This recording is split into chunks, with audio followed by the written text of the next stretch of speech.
A key summit on HIV and AIDS continues in New York. The United Nations wants to fast-track the fight against the virus.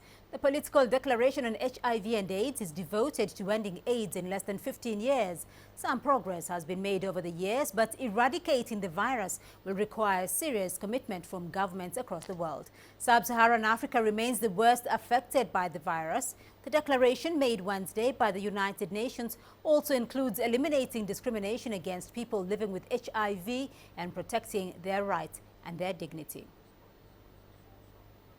Well, let's get you a quick update now on that story. And I'm joined live from New York by CCTV's Ling Tang. Ling, what's been happening, though, at that key UN AIDS summit today? What's the latest?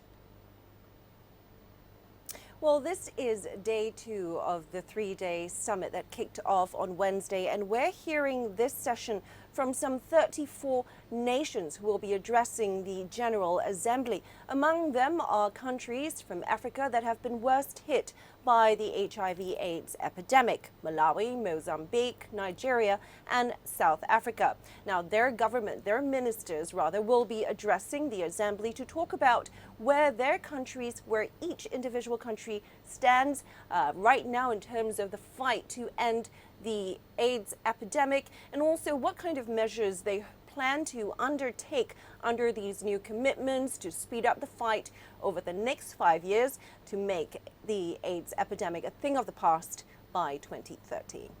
Well, Ling, we do know that these meetings are meant to lead to a plan geared towards boosting the fight against HIV. How committed do you think, how committed are the delegates to that?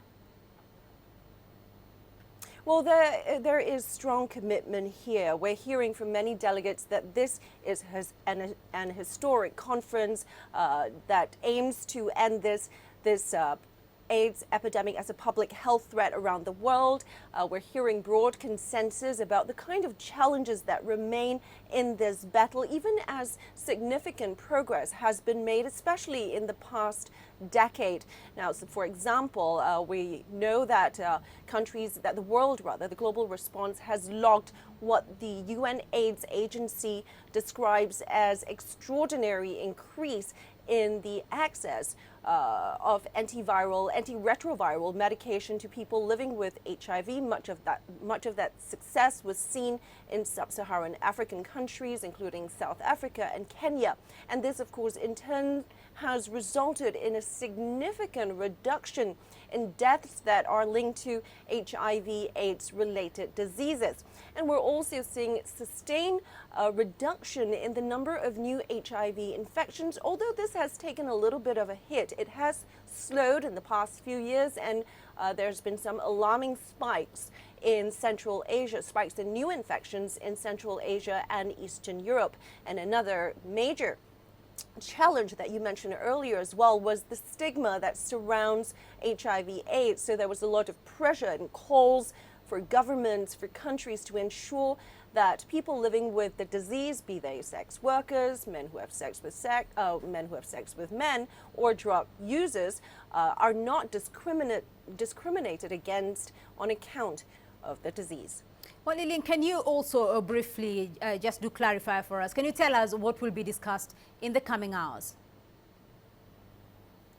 Well, there'll be broad discussions from all these countries. We'll be hearing speeches from nations across the world, and much of what they'll be talking about are their status quo. For example, in the fight to end AIDS epidemic, what their countries are doing, what their governments are doing in terms of ensuring their public health systems can provide affordable, accessible care, treatment to people living with HIV, measures to prevent transmission, as well as education, especially as we talked about on addressing the stigma associated with the disease. But broadly speaking, this really is about how countries can reach that so-called 1990 targets to ensure that each nation can push for 90% of their HIV/AIDS patients to be aware of their status, of their HIV status, to ensure 90% can get